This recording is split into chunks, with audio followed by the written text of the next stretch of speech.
Welcome dear students. Part second of thermodynamics के अंदर आज हम डिस्कस करेंगे cyclic processes, heat reservoirs and बहुत ही इंपॉर्टेंट टॉपिक आज का रहेगा दैट इज कार्नोट साइकिल। तो चलिए स्टूडेंट्स स्टार्ट करते हैं। ये स्टूडेंट्स सबसे पहले हम यहाँ पर डिस्कस करेंगे साइक्लिक प्रोसेस को। साइक्लिक प्रोसेस, ठीक है, कि साइक्लिक प्रोसेस क्या होते हैं। तो देखिए जो साइक्लिक प्रोसेस हैं वो क्या होते हैं कि जब भी कोई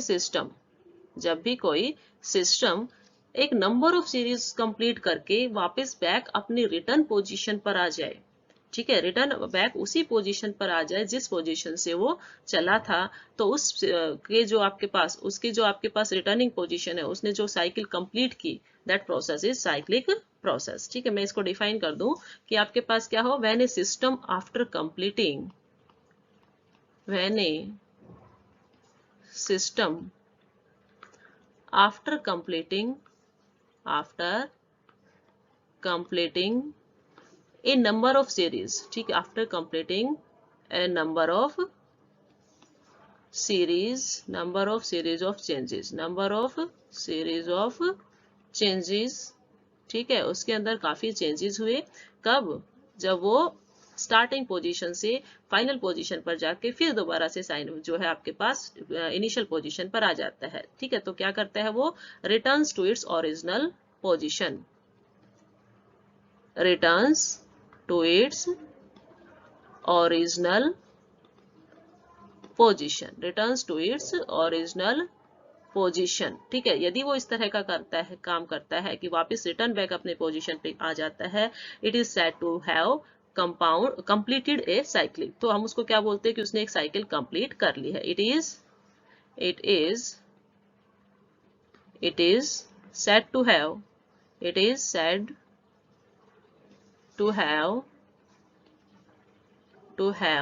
कंप्लीटेड ए साइकिल।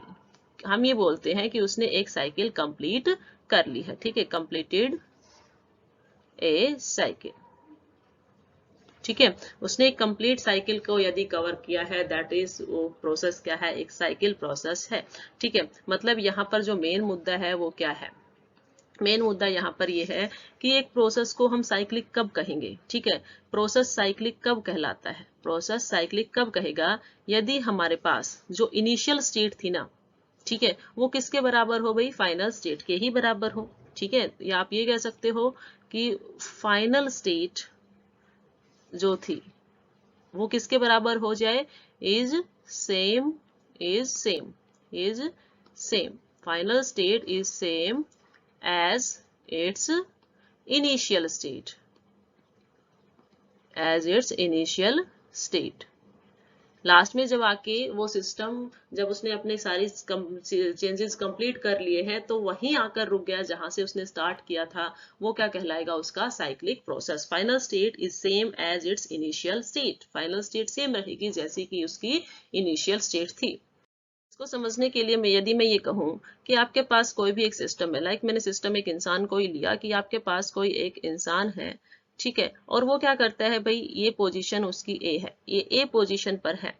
ठीक है, उसको कहीं किसी पोजीशन बी पर जाना है, वो किसी पोजीशन बी पर जाता है। वो कहाँ पहुंचा, पोजीशन बी के ऊपर वो पहुंचता है। ठीक है, वो किसी पोजीशन बी के ऊपर पहुंचता है, तो उसने क्या किया भाई, उसने एक पाथ फॉलो किया। ठीक है, उसने एक पाथ फॉलो किया कि वो ए से कहाँ जाता है, बी पर जाता है, वो ए से बी पर जाता है। ठीक है, आफ्टर दैट बी पर जाने के बाद वो वापस यदि ए पर वापस आ जाता है, वो वापस ए पर आ जाता है, तो क्या हुआ, जहां से चला था वहीं वापस आ गया, जहां से उसने स्टार्टिंग की वहीं वो क्या हो गया, वापस बैक आ गया है। तो उसने पाथ ए को फॉलो किया जाने के लिए, ठीक है, वापस आने के लिए उसने पाथ बी को फॉलो कर लिया। ठीक है, तो आपने यहाँ पे क्या देखा कि आपके पास जो इनिशियल स्टेट थी, लास्टली वो कहाँ पे आया भाई, लास्टली वो ए पर ही आया, मतलब उसकी फाइनल स्टेट क्या है, ए है। और स्टार्टिंग उसने कहाँ से की थी, ए से की थी, तो इसका मतलब उसकी इनिशियल स्टेट क्या है, ए है। तो मतलब हमने अभी अभी क्या कहा था कि फाइनल स्टेट सेम हो जैसे उसकी इनिशियल स्टेट हो, तो सिस्टम क्या हो जाता है, तो सिस्टम हो जाता है आपके पास साइक्लिक सिस्टम हो जाता है। तो साइक्लिक सिस्टम होगा आपके पास। ठीक है, फॉर एग्जाम्पल यदि मैंने ये कहा कि इसी तरह का एग्जांपल यदि मैं ले लेती हूँ कि यहाँ तो मैंने आदमी को बोला है, यदि मैं कहूँ कि कोई एक सिस्टम ए पोजीशन पर है, ठीक है, वो सिस्टम किसी बी पोजीशन पर जाता है और वापस बैक फिर वो क्या करता है बी पोजीशन से, फिर वो कहाँ आ रहा है आपके पास ए पोजीशन पे आ रहा है, तो आप यहाँ इजीली देख सकते हो कि इनिशियल पोजीशन भी ए थी और फाइनल पोजीशन भी उसकी ए है, ठीक है। तो यहाँ आपने क्या कंक्लूजन देखा, ठीक है, यहाँ आपने क्या कंक्लूजन देखा कि जब फाइनल स्टेट भी सेम है और इनिशियल स्टेट भी सेम है, इसका मतलब उसकी इंटरनल एनर्जी के अंदर तो कुछ चेंजेस हुआ ही नहीं, क्योंकि इंटरनल एनर्जी का चेंजेस क्या होता है, सम ऑफ ऑल द एनर्जीज, ठीक है, सम ऑफ ऑल द एनर्जीज यहाँ पर क्या रहेगा, जीरो रहेगा, ठीक है। तो आप यहाँ पर लिखेंगे कि overall internal energy, overall internal energy of the system, ठीक है, या for this process, for cyclic process, for cyclic process, यदि आप ओवरऑल साइक्लिक प्रोसेस की एनर्जी देखते हो तो वो क्या रहेगी, जीरो रहेगी, वो क्या रहेगी, जीरो रहेगी।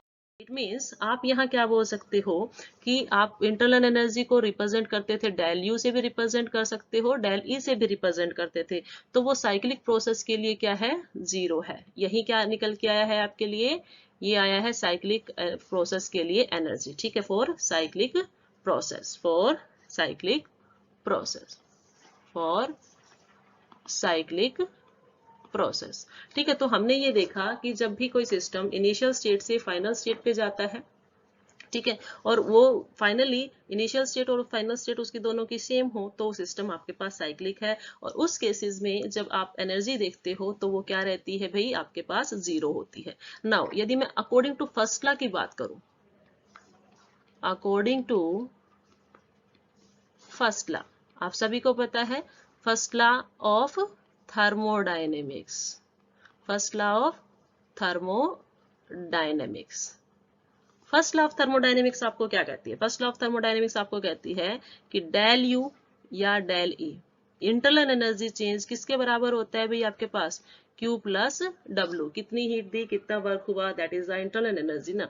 नाउ यहाँ मैंने क्या बोल दिया, यहाँ तो मैंने कहा कि देखो कि यहाँ पर जो आपके पास इंटरनल एनर्जी है वो तो क्या है, जीरो है, इंटरनल एनर्जी तो यहाँ पर क्या हो गई है, जीरो हो गई है, ठीक है। दैट मीन्स आपके पास क्या बचा, Q प्लस W, ओके। तो यदि यहाँ से आपके पास Q की वैल्यू निकालनी हो तो क्या हो जाएगी, वो यहाँ पर आ जाती है आपके पास Q is equal to minus W, ठीक है। क्यू की वैल्यू, हीट की वैल्यू जो यहाँ पर आएगी वो आपके पास आएगी माइनस डब्ल्यू, माइनस डब्ल्यू का मतलब क्या है, work is done by the system, okay, ये इसके अंदर होगा, ओके। नाउ एक चीज और देखिए कि यदि मैं बात करूं यहाँ पर, यदि मैं डिस्कशन करूं आइसोथर्मल साइक्लिक प्रोसेस की, ठीक है, यहाँ मैं दो टर्म्स और इंट्रोड्यूस करूंगी कि एक तो मैं डिस्कस करूं यहाँ पर किसकी, isothermal cyclic process, isothermal cyclic process. तो देखिए आप सभी को पता है यहाँ मैंने आइसोथर्मल वर्ड यूज किया है, आइसोथर्मल मीन्स मतलब टेम्परेचर सेम है, टेम्परेचर के अंदर कोई चेंज नहीं हुआ है। तो आइसोथर्मल साइक्लिक प्रोसेस किसको कहोगे आप, कोई भी साइक्लिक प्रोसेस जो कांस्टेंट टेम्परेचर पर हो रहा हो, that is the isothermal cyclic process. Means a cyclic process at constant क्या है यहाँ पर, मेन इंपोर्टेंट चीज टेम्परेचर मैंने कांस्टेंट कर दिया। आइसोथर्मल साइक्लिक प्रोसेस वो साइक्लिक प्रोसेस रहेगा जिसके अंदर आप क्या करते हो, टेम्परेचर को कांस्टेंट ले लेते हो, ठीक है। नाउ सेकंड थिंग और देखिए कि आपके पास एक होता है reversible cycle, reversible cyclic process, इसे किसे कहेंगे आप, ठीक है। इसको आप क्या बोलते हो कि जब चेंजेस क्या हो भी आपके पास रिवर्सिबल हो जाए, ठीक है, changes are carried, changes are carried out reversibly, carried out reversibly, ठीक है। चेंजेस यदि रिवर्सिबल हो जाए, या आप कह सकते हो कि इनफाइनाइट स्मॉल स्टेप्स के अंदर जो है प्रोसेस चलता रहे, और we can say infinite small steps के अंदर प्रोसेस चले, स्मॉल स्टेप्स के अंदर यदि प्रोसेस चलता रहे तो वो क्या कहलाएगा आपके पास, रिवर्सिबल साइकिल। ठीक है, तो देखिए रिवर्सिबल साइकिल के अंदर हमने क्या देखा है, रिवर्सिबल साइकिल के अंदर हमने देखा कि जो भी चेंजेस हुए हैं वो रिवर्सिबल हुए हैं, और मतलब आप फाइनाइट इनफाइनाइट स्टेप पे स्मॉल स्मॉल स्टेप करके चलते हो कि आपके पास फॉरवर्ड चला फिर बैकवर्ड हो गया, फॉरवर्ड चला फिर बैकवर्ड हुआ, तो वो साइक्लिक प्रोसेस ही कहलाएगा। ठीक है, तो मेनली हमने साइक्लिक प्रोसेस के अंदर क्या देखा कि जब भी कोई सिस्टम, ठीक है, एक सीरीज ऑफ चेंजेस कंप्लीट करके फिर वापस उसी पोजीशन पर आ जाता है जो उसकी इनिशियल पोजीशन थी, तो फाइनल और इनिशियल पोजीशन बराबर हो गई, सेम हो गई, तो उस प्रोसेस को आप बोलते हैं साइक्लिक प्रोसेस। साइक्लिक प्रोसेस के अंदर हमने क्या कहा है, इंटरनल एनर्जी के अंदर चेंज जो आता है, ठीक है, वो क्या रहेगा, जीरो रहेगा। Internal energy of the system becomes zero. तो फर्स्ट लॉ ऑफ थर्मोडायनेमिक्स के अकॉर्डिंग आप क्या बोल देते हो कि जो Q की वैल्यू आती है वो क्या आती है, -W आती है। और आइसोथर्मल साइक्लिक प्रोसेस, जब साइक्लिक प्रोसेस कांस्टेंट टेम्परेचर पे हो तो वो आइसोथर्मल साइक्लिक प्रोसेस है। रिवर्सिबल, जब चेंजेस रिवर्स हो जाए तो क्या है, रिवर्सिबल साइक्लिक प्रोसेस। सेकेंड जो टॉपिक आज का है आपके पास, दैट इज थर्मल रिजर्वर। क्या है, थर्मल रिजर्वर्स। ठीक है, रिजर्वर्स जो है आपके पास वो है थर्मल रिजर्वर्स। ठीक है, थर्मल रिजर्वर्स को हम डिस्कस करेंगे। देखिए थर्मल रिजर्वर्स क्या होते हैं। थर्मल रिजर्वर्स मेनली आप क्या किसको बोलते हो, जो आपके पास एनवायरनमेंट का एक पार्ट है जो क्या करता है, हीट को एक्सचेंज करता है, हीट या एनर्जी को आप बोल सकते हो एक्सचेंज करता है with the system, that can exchange energy with the system, that is act as a heat reservoir. तो हम इसको बोल सकते हैं a part of environment, a part of environment, a part of environment that can exchange, that can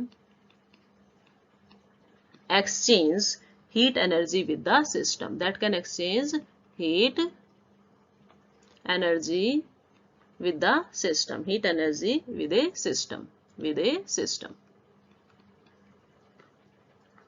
ठीक है, with A system. Hope आपको समझ में आया होगा कि थर्मल रिजर्वर, रिजर्वर्स का मतलब क्या होता है, जिसके अंदर रिजर्व हो। थर्मल मतलब हीट, जिसके अंदर हीट रिजर्व हो वो किसका काम करेगा, थर्मल रिजर्वर्स का। ये इन्वायरमेंट का वो पार्ट है जो हीट को एक्सचेंज कर सकता है, किसके साथ, सिस्टम के साथ। मतलब हम इसके अंदर क्या कर सकते हैं, हीट इसके अंदर से निकाल भी सकते हैं और हीट इसके अंदर डाल भी सकते हैं। ठीक है, तो हम इसके अंदर यदि आउट करेंगे, ठीक है, एक आउट कर सकते हैं या हीट को इन करते हैं। देखिए जब हम हीट इसके अंदर रिजर्वर के अंदर, ठीक है, जब हम थर्मल रिजर्वर के अंदर, ये जो आपके पास है थर्मल रिजर्वर जो है TR मैं इसको बोल दूं कि जो आपके पास थर्मल रिजर्वर्स जो है उसके अंदर यदि हीट आउट होती है या इन होती है तो उससे जो है इसका टेम्परेचर जो है वो चेंज नहीं होता है। इसका टेम्परेचर जो है वो क्या रहेगा, चेंज नहीं होगा, तो मतलब कांस्टेंट है। इसका टेम्परेचर क्या रहेगा आपके पास, कांस्टेंट रहेगा। Its temperature remains constant. ऐसा क्यों होता है कि इसका टेम्परेचर कांस्टेंट होता है, क्योंकि जो हीट इससे ली जाती है या जो हीट इसको ट्रांसफर की जाती है, ठीक है, दोनों ही केसेस में जो प्रोसेस होता है वो प्रोसेस बहुत ही स्लो होता है। तो हम इसके अंदर लिख सकते हैं because of intake, because of intake of heat, ठीक है, हीट का इनटेक करना और transfer of heat, transfer of heat to thermal reservoir, वो क्या है, एक स्लो प्रोसेस है। वो क्या है आपके पास, ए स्लो प्रोसेस है। ठीक है, स्लो प्रोसेस होता है जिसको आप क्या बोल सकते हो, क्वेसी स्टेटिक, जिसको आप क्या बोलते हो, क्वेसी स्टेटिक्स, जो स्मॉल स्टेप्स के अंदर हो, क्वेसी स्टैटिक। ठीक है, दैट्स वाई यहाँ पर इसका जो टेम्परेचर है उसके अंदर कोई चेंज नहीं होता, टेम्परेचर क्या रहेगा यहाँ पर, कांस्टेंट रहता है। ठीक है, टेम्परेचर यहाँ पर क्या होता है, कांस्टेंट रहता है। नाउ ये जो थर्मल हीट रिजर्वर है, थर्मल हीट रिजर्वर, ठीक है, थर्मल रिजर्वर भी आप बोल सकते हो या हीट रिजर्वर भी बोल सकते हो, थर्मल रिजर्वर। ठीक है, थर्मल रिजर्वर जो होता है वो यदि हमने क्या कहा, इससे हीट ली भी जा सकती है और इसको सप्लाई भी की जा सकती है। ठीक है, यदि हीट इसको सप्लाई की जाए, यदि हीट सप्लाई की जाए, ठीक है, थर्मल रिजर्वर को यदि हम क्या बोले, हीट सप्लाई करेंगे तो उसे हम बोल देते हैं, सप्लाई करने वाले को बोलेंगे हीट का source, that is the heat source. ठीक है, हीट सोर्स। ठीक है, हीट सोर्स का मतलब क्या है भाई, हीट सोर्स क्या कर रहा है, हीट सोर्स हीट को दे रहा है, तो हम क्या बोल देंगे, यदि इसने क्या किया है, हीट को दिया है, तो मैंने सिंबल लिखा Q, तो मैं यहाँ पे लिख देती हूँ क्या दे रहा है, ये Q हीट दे रहा है। दूसरा आपके पास है, यदि हीट क्या होती है भाई, इसको heat to which heat is supply. ठीक है, अब यदि ये हीट किसी को सप्लाई करता है, ठीक है, to which heat is supply. ठीक है, यदि जिसको हीट सप्लाई की जाएगी उसको हम क्या बोलेंगे, जिसको हीट सप्लाई की जाएगी उसको हम बोलेंगे हीट सिंक, हीट सिंक की जाएगी। ठीक है, तो इसका मतलब क्या है, इसको यहाँ क्या दी गई है, हीट दी गई है। तो मेनली हम कहते हैं कि आपके पास क्या होता है, जो थर्मल रिजर्वर्स होते हैं उसके अंदर हम दो टर्म्स यूज करते हैं। एक टर्म यूज करते हैं हीट सोर्स के लिए। ठीक है, हीट सोर्स क्या होता है, जो हीट की सप्लाई करे। हीट सोर्स क्या है भाई, जो हीट की सप्लाई करे। हीट की सप्लाई करने वाले को आप क्या बोलोगे, हीट सोर्स। और जिसको हीट दी जाती है उसको क्या बोला जाएगा, हीट सिंक। ठीक है, तो वो क्या हो जाएगा, क्यू। सपोज कीजिए यदि मैं यहाँ ये लिखूं कि आपके पास क्या है, ये हीट सोर्स है। ठीक है, तो ये क्या करेगा, ये हीट देगा, किसको देगा, ये हीट सिंक को देगा। तो ये क्या हो गया आपके पास, ये तो सोर्स का काम है, ये तो देगा, ये हीट सप्लाई कर रहा है, और हीट सोर्स क्या कर रहा है भाई, हीट को एक्सेप्ट कर रहा है। That is about the heat source and heat sink. ठीक है, आप इसका अच्छा खासा एग्जांपल्स ले सकते हो। लाइक आपके पास क्या हो, सन होता है। ठीक है, आपके पास क्या है, सन है, दिस वन इज द सन। कि आपके पास जो सन होता है, ठीक है, जो आपके पास सन है, ओके, सन जो है वो किसका काम करता है, सन जो है वो किसका काम करता है भाई, सन काम करता है हीट, हीट क्या करता है, सन किसका काम होता है भाई, रिजर्वर का, या आप कह सकते हो ये क्या है, सोर्स का काम करता है। ये आपके पास क्या है, सन है, और ये किसका काम करेगा आपके पास, ये काम करेगा एज ए सोर्स। आप इसको लिखोगे, ये किसका काम कर रहा है, सोर्स का काम कर रहा है। ठीक है, या आप इसको बोल सकते हो हीट रिजर्वर, हीट रिजर्वर, जो हीट को क्या कर रहा है, रिजर्व कर रहा है। ठीक, हीट रिजर्वर है। अब यहाँ से जो हीट होती है, ठीक है, यहाँ से जो भी हीट होती है वो किसको चली जाती है, इन्वायरमेंट को चली जाती है। अब इन्वायरमेंट में क्या है भाई आपके पास, एनवायरमेंट में आपके पास क्या है, इन्वायरमेंट में आपके पास ओशियंस भी है। ठीक है, आपके पास ओशियंस भी है, और साथ ही साथ क्या है भाई, वहां पर आपके पास एयर भी होती है। ठीक है, तो एयर, या आप कह सकते हो एटमोस्फियर को। ठीक है, या तो यहाँ से किसके चले जाए, यहाँ से मैंने हीट क्या कर दी है, एयर को दे दी, एटमोस्फियर में दे दी। ठीक है, आप बोल सकते हो एटमोस्फियरिक एयर को दे दी, एटमोस्फियरिक एयर, एटमोस्फेरिक एयर को दी है। दूसरा मैंने किसको दिया है भाई, या तो ओशियंस है या रिवर्स है, या हम भी तो लेते हैं सन से ही। ठीक है, जो है, ठीक है, तो ये जो आपके पास ओशियंस है, एयर है, वो सब किसका काम कर रहे हैं, वो सब काम कर रहे हैं आपके पास हीट सिंक का।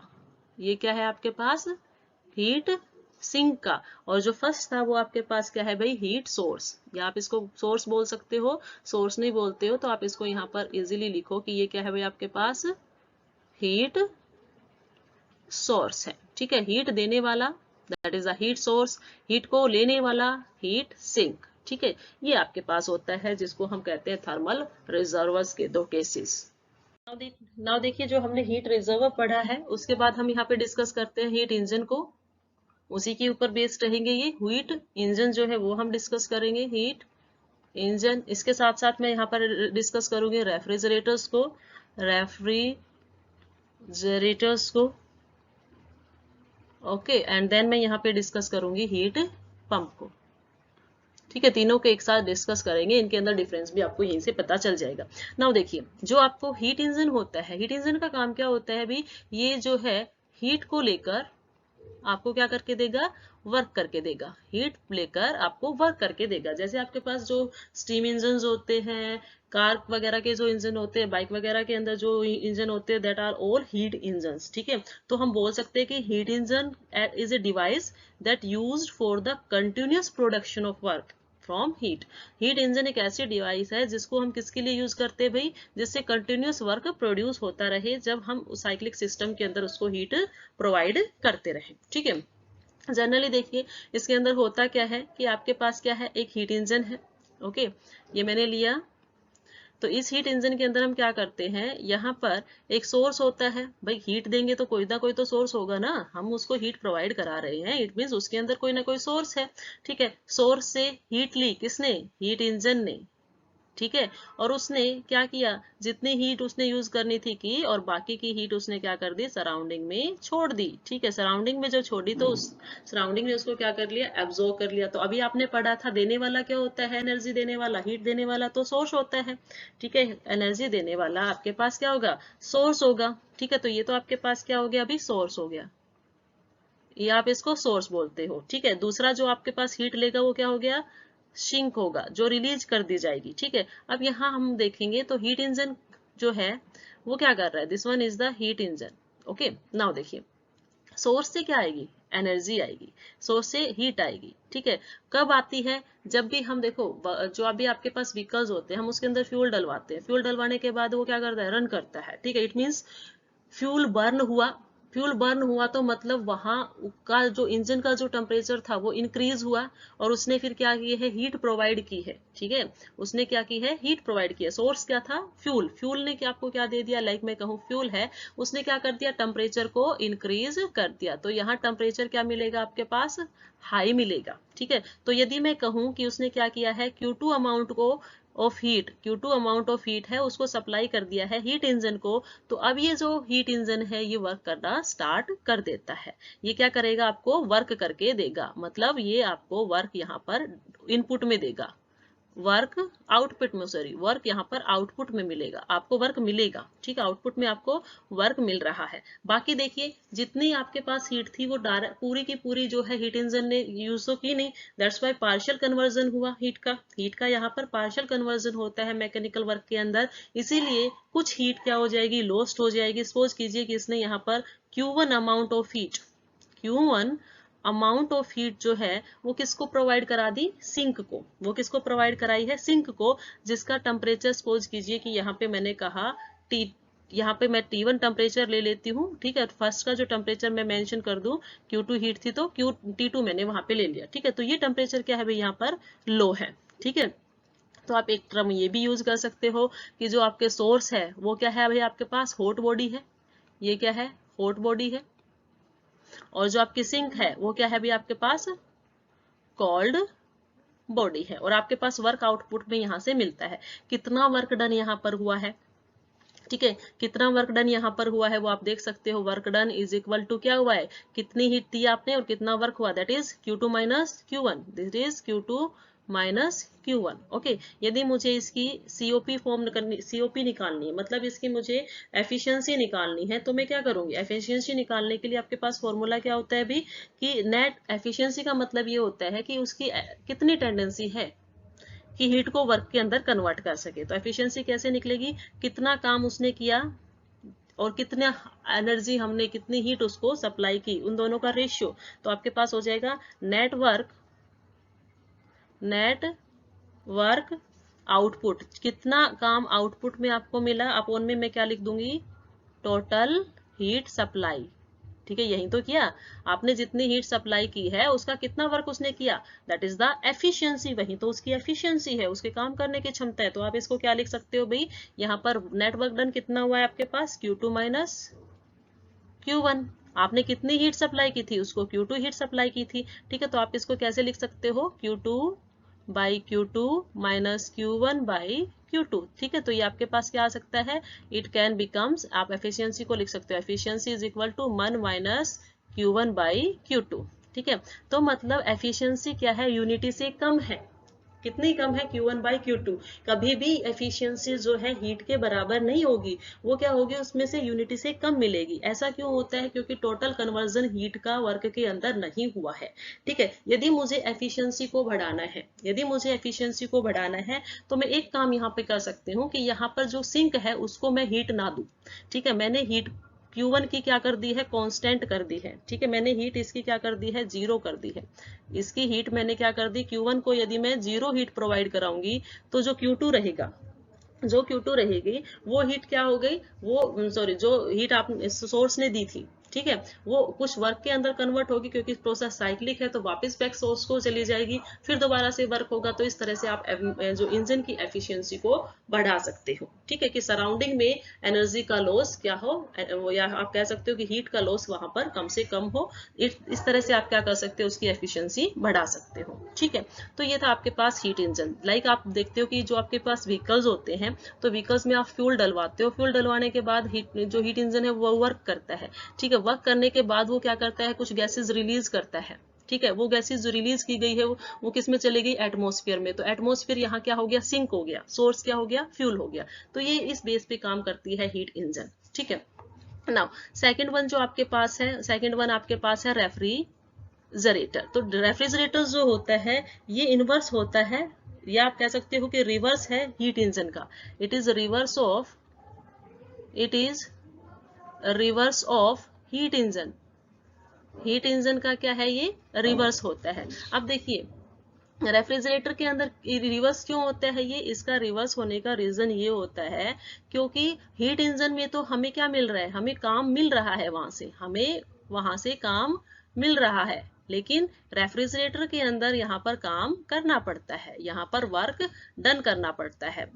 हमें यहाँ पे ऑलरेडी वर्क करना पड़ेगा, हीट इंजन आपको काम करके दे रहा था। ठीक है, तो मैं यहाँ पर लिखूं कि ये क्या है भी आपके पास रेफ्रिजरेटर है, this one is the refrigerator, ये रेफ्रिजरेटर है। ओके, नाउ देखिए आपके पास फिर उसी तरह से दो सोर्सेस, एक सोर्स है, एक सिंक है। अब यहाँ पर सोर्स क्या रहेगा और सिंक क्या रहेगा। रेफ्रिजरेटर का काम आप क्या बोलते हो, कि ये क्या करती है, आपके पास जो टेम्परेचर होता है उसको डाउन करती है। टेम्परेचर ये क्या करता है, आपके पास डाउन करता है। तो ये क्या करता है, इवोपरेशन शो करता है। ठीक है, कोई भी जो कोल्ड बॉडी होती है, ठीक है, यहाँ पर क्या बोलेंगे, जो भी आपके पास सिंक है, ठीक है, जो आप क्या बोल रहे हो, स्पेस बीइंग कोल्ड, या आप इसको बोल सकते हो यहाँ पर, ये आपने यहाँ पर लिखा मैंने कोल्ड बॉडी। ठीक है, कोल्ड बॉडी से, अब उसको कोल्ड बॉडी को कोल्ड ही तो रखना है, तो उससे क्या किया जाए, यदि उसको हीट मिल गई तो वो क्या हो जाएगी, हॉट हो जाएगी। दैट्स वाई उस कोल्ड बॉडी से क्या कर लिया जाएगा, हीट ले ली जाएगी। यदि उसने हीट ले ली, तो सपोज कीजिए मैंने उस हीट को लिखा कि उसने Q1 अमाउंट ऑफ हीट ले ली। ठीक है, और किसको दी, रेफ्रिजरेटर। तो रेफ्रिजरेशन ने क्या किया है, रेफ्रिजरेशन ने वर्क किया। रेफ्रिजरेशन अब वर्क नहीं करेगा, हम रेफ्रिजरेशन के ऊपर क्या कर रहे हैं, वर्क डन कर रहे हैं। वर्क डन किसके थ्रू किया गया है, आपके थ्रू किया गया है। रेफ्रिजरेशन क्या कर रहा है, जो हीट उसे मिली उसको किसको देगा, उसका काम है वो उसे सराउंडिंग में दे दे। ठीक है, वो उसको क्या दे देगा, सराउंडिंग में। ठीक है, सपोज कीजिए Q2 हीट है, तो उसने क्या दिया है भाई, उसको सराउंडिंग में दे दिया है, सराउंडिंग में उसने उसको दे दिया है। तो देखिए सराउंडिंग का जब टेम्परेचर देखा जाए, तो सराउंडिंग का टेम्परेचर तो क्या था, वो एटमॉस्फेरिक टेम्परेचर के बराबर था। ठीक है, लेकिन कोल्ड बॉडी का टेम्परेचर क्या होना चाहिए भाई, कोल्ड बॉडी का टेम्परेचर एटमॉस्फेरिक टेम्परेचर से क्या होना चाहिए, कम होना चाहिए। ठीक है, तभी आपके पास क्या होगी, कूलिंग होती है। ठीक है, एसी वगैरह जो होती है वो इसी प्रिंसिपल के बिहाफ पर काम करती है। ठीक है, नाउ देखिए यदि मैं यहाँ पे देखूं वर्क डन, कितना वर्क डन किया गया है भाई, वर्क डन यहाँ पर क्या आ जाएगा, Q2 माइनस Q1। ठीक है, नाउ इसके लिए यदि मुझे COP निकालनी है, ठीक है, COP क्या होती है आपके पास, COP is here coefficient of performance, उसने कैसी परफॉर्मेंस दी है। ठीक है, यदि मुझे यहाँ पर COP निकालनी है, दैट इज हियर COP, उसको मुझे यहाँ पे फाइंड आउट करना है, तो मैं उसको कैसे निकालूंगी, कि कितने अमाउंट में हीट कोल्ड बॉडी से ली गई और कितना काम किया गया। यही तो हुआ, कितने अमाउंट में हीट हम, क्योंकि उसको क्या कर रहे हैं, कोल्ड बॉडी से हीट ले रहे हैं ना, तो वर्क किया जा रहा है, वर्क यहाँ पर किया जा रहा है, हीट को लिया जा रहा है, तो वर्क डन किया जा रहा है। ठीक है, तो कोल्ड बॉडी से कितनी हीट ली गई है, कोल्ड बॉडी से हीट यदि मैं कहूँ Q1 अमाउंट में लिया गया है, तो वर्क डन क्या था आपके पास, Q2 माइनस Q1। तो ये आपके पास क्या हो जाएगा भाई, रेफ्रिजरेटर के लिए उसकी COP हो जाएगी। ठीक है, COP मतलब उसकी क्या है, ये आपके पास coefficient of performance. Now next one आपके पास क्या गिवन है, नेक्स्ट वन कहता है कि आपके पास हीट पंप है। नेक्स्ट वन क्या है, हीट पंप है। अब जो ये हीट पंप होता है ना, ये रेफ्रिजरेटर के क्या होता है, उल्टा होता है। ये क्या होता है, रेफ्रिजरेटर के उल्टा होता है। आपने हीट पंप देखे होंगे, आपने हीटर्स देखे ना। अब हीटर का काम क्या होता है, हीटर जो होगा वो क्या करता है, हीट पंप मैंने यहाँ लिखा। देखिए हीट पंप का काम क्या होता है, वो जो भी आपके पास रीजन होता है उसको हॉट करने के लिए आप उसको यूज करते हैं। आप उसको क्या करते हो, हॉट करने के लिए यूज करते हो। जैसे हीटर होता है रूम को गर्म करता है, ठीक है, रेफ्रिजरेशन तो स्लो कर रहा था, मतलब टेम्परेचर को डाउन कर रहा था, हीट पंप क्या करेगा, उसको इंक्रीज करेगा। ठीक है, तो आप बोल सकते हो it is reverse of refrigeration. ठीक है, दोनों ही प्रोसेसेस में काम का क्या किया जाएगा, इसके अंदर इसके ऊपर भी वर्क डन किया जाएगा, वर्क डन इसके ऊपर किया जाएगा। रेफ्रिजरेटर में भी और हीट पंप में भी दोनों के ऊपर दोनों के ऊपर क्या किया जाता है, वर्क डन किया जाता है। डिफरेंस यहाँ पर होता है कि जो टेम्परेचर हम अप्लाई कर रहे हैं, ठीक है, रेंज ऑफ टेम्परेचर यहाँ पर क्या है, वो डिफरेंट यहाँ पर होती है, बाकी इसके अंदर सेम होता है। ठीक है, वर्क डन इसमें भी किया जाता है, दूसरों रेफ्रिजरेशन में भी किया जाता है। ठीक है, अब देखिए यहाँ पर क्या होगा आपके पास कि जो कोल्ड बॉडी है ना, जो कोल्ड बॉडी है उससे क्या किया जाएगा भाई,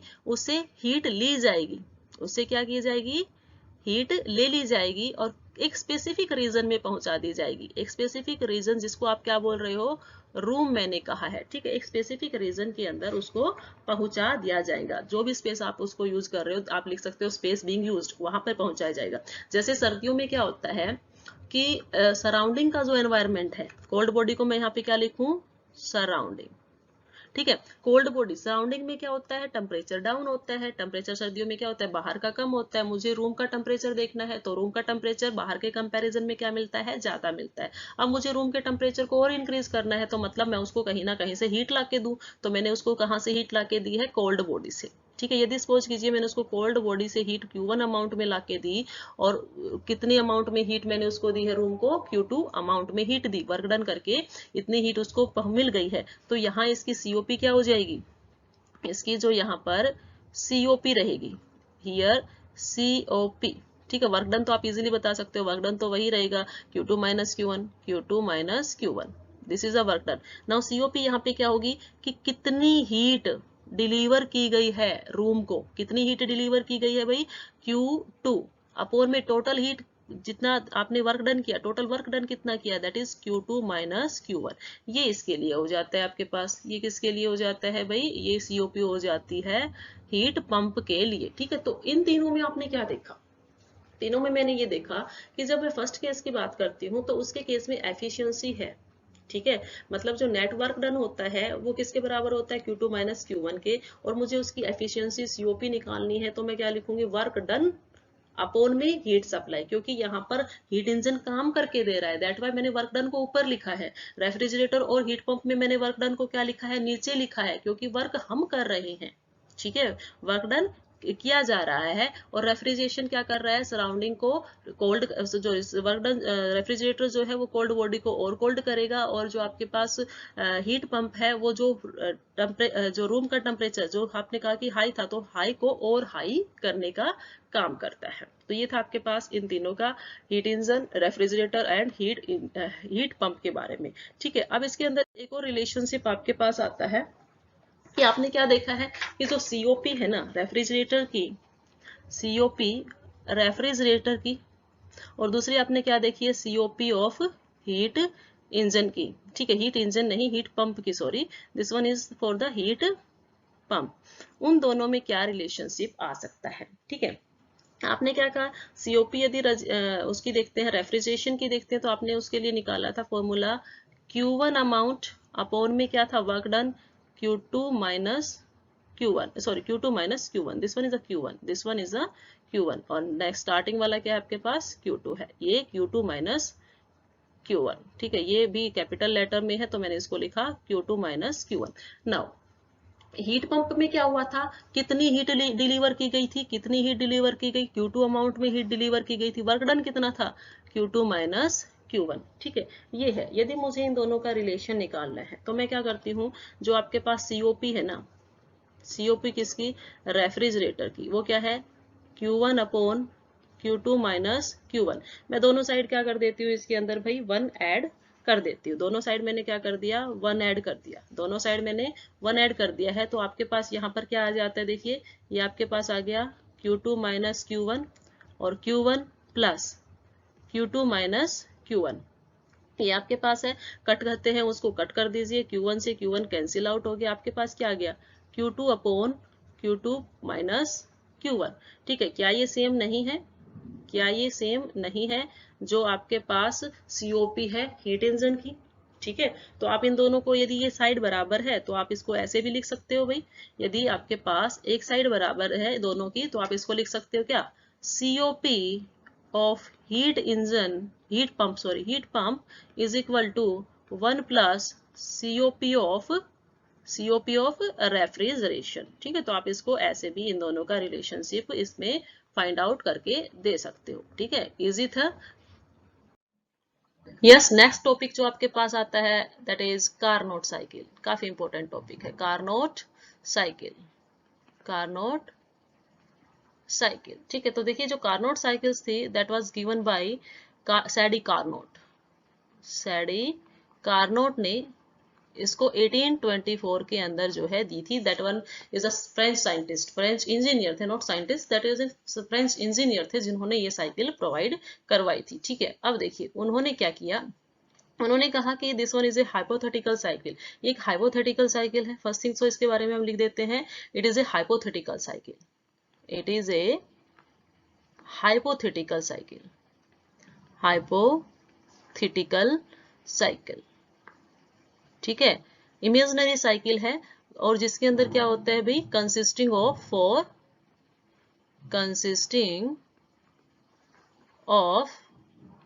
four distinct processes, four distinct processes, चार प्रोसेसेस इसके अंदर होते हैं, ठीक है। वो चार प्रोसेसेस क्या है, देखिए वो चार प्रोसेस आपके पास क्या है, ठीक है। दो तो इसके अंदर होते हैं भाई आपके पास रिवर्सिबल आइसोथर्म के, दो तो क्या होते हैं, रिवर्सिबल आइसोथर्म, ठीक है। और दो इसके अंदर होते हैं, चार में से दो होते हैं रिवर्सिबल एडियाबैटिक,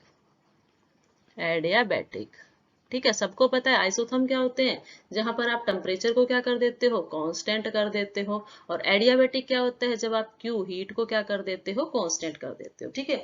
तो ये एक हाइपोथेटिकल साइकिल है, ओके। और इसके अंदर जो है चार स्टेजेस आते हैं, चार प्रोसेसेस के थ्रू जो आपके पास कवर होती है। दो होते हैं वो तो आइसोथर्मल आइसोथर्मल होते हैं, रिवर्सिबल आइसोथर्म आप उसको बोल सकते हैं। दो होते हैं आपके पास रिवर्सिबल एडियाबैटिक, ठीक है ना। इसके अंदर कंपोनेंट्स क्या क्या है, क्या क्या कंपोनेंट्स होते हैं इसके अंदर, कंपोनेंट्स, देखिए कंपोनेंट की बात की जाए तो इसके अंदर क्या होता है, एक तो वर्किंग सब्सटेंस होता है, ठीक है, जो काम कर रहा है, जिसके ऊपर काम किया जा रहा है, ठीक है। तो एक तो क्या होता है आपके पास ए वर्किंग सब्सटेंस, वो वर्किंग सब्सटेंस यहाँ पर क्या है भाई, एक गैस है, परफेक्ट गैस, जिसको आप बोल रहे हो परफेक्ट गैस, ठीक है। मेनली यहाँ पर लिया गया है 1 mole of an ideal gas. Perfect gas कौन सी होती है, आइडल गैस ही तो होती है। तो एक तो इसके अंदर वर्किंग सब्सटेंस होता है, ओके, विच जो आपके पास क्या करेगा, आपके पास जो यहाँ पर वर्किंग सब्सटेंस होगा उसके ऊपर आपके पास काम किया जाएगा। नाउ सेकंड जो है आपके पास, सेकंड यहाँ पर होते हैं दो हीट रिजर्वर्स, ठीक है। हीट रिजर्वर्स को मैंने आपको बताया क्या होते हैं, टू क्या होते हैं आपके पास, हीट रिजर्वर्स, ठीक है। टू हीट रिजर्वर्स होते हैं, जिसके अंदर क्या होते हैं, टू हीट रिजर्वर्स में देखिए एक तो सोर्स होता है, दूसरा क्या होगा आपके पास, सिंक होगा, ठीक है। यही तो बताया था हमने, एक तो सोर्स होता है, दूसरा क्या होगा, सिंक होगा, ठीक है। तो जो सोर्स होगा उसके इसमें आपने क्या कहा था कि वो क्या होता है, उसका टेम्परेचर हाई होता है, दैट्स वाई वो उसको हम बोल सकते हैं हॉट रिजर्वर्स, हॉट रिजर्वर्स, ठीक है। और जो आपके पास सिंक होती है that one is a cold reservoir, cold reservoirs, ठीक है। वो क्या होता है, कोल्ड रिजर्वर होता है। आप कह सकते हो कि यदि हम रिजर्वर की सोर्स की बात करें तो उसका टेम्परेचर हाई T2 है और टेम्परेचर T1 किसका मान लिया मैंने, सिंक का मान लिया। तो दो कंपोनेंट हो गए, एक तो परफेक्ट आइडल गैस ले ली हमने जिसको हम सिलेंडर के अंदर फिल करेंगे, जिसके ऊपर वर्किंग होगी, और दूसरा क्या है भाई आपके पास हीट रिजर्वर्स, एक सोर्स होता है एक सिंक होता है, ठीक है। थर्ड जो इसका कंपोनेंट होता है वो होता है एक piston, third one is a piston, and fourth इसी के अंदर हम बोल सकते हैं wall of cylinder, wall of cylinder, ठीक है। ये किसका काम करेंगे भाई, ये हीट इंसुलेटर होते हैं, ये हीट इंसुलेटर की तरह काम करते हैं, ठीक है। जो आपके पास हेड होता है ना इसका सिलेंडर का, the head of the cylinder is covered with perfect heat conductor, ठीक है। ये हम याद रखेंगे, इसके अंदर की जो आपके पास हेड है या आप इसको बोल सकते हो बॉटम, ठीक है। The bottom of the cylinder, the bottom of the cylinder किसका बना होता है, इज कवर्ड विद,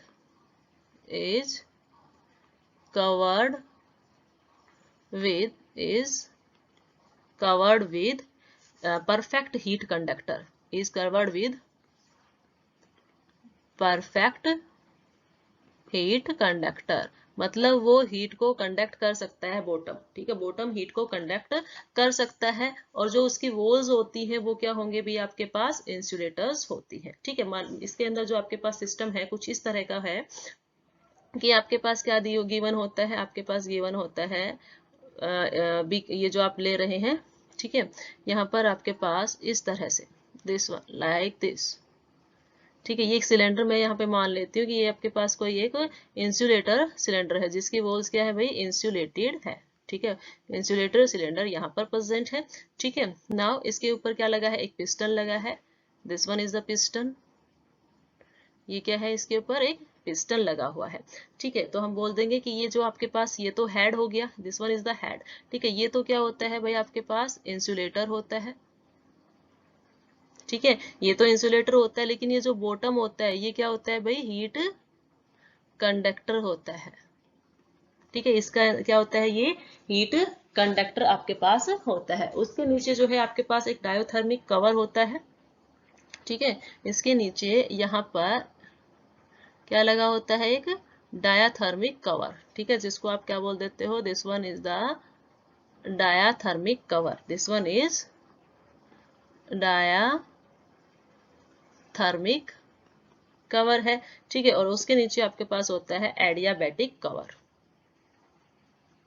डायाथर्मिक का मतलब क्या है भाई, dia means 2 times, thermal cover, ठीक है, जिसमें हीटिंग की ना हो, जो हीट क्या रहेगा उसके केस में हम क्या देखेंगे, जो हीट के लिए बना रहेगा, ठीक है। और एडियाबैटिक कवर किसके लिए बना होगा, सॉरी थर्मिक तो टेम्परेचर के लिए बना होगा, ठीक है। और एडियाबैटिक आपके पास किसके लिए बना होगा, एडियाबैटिक कवर, ये कवर होगा आपके लिए हीट के लिए, ठीक है। इस तरह से होता है।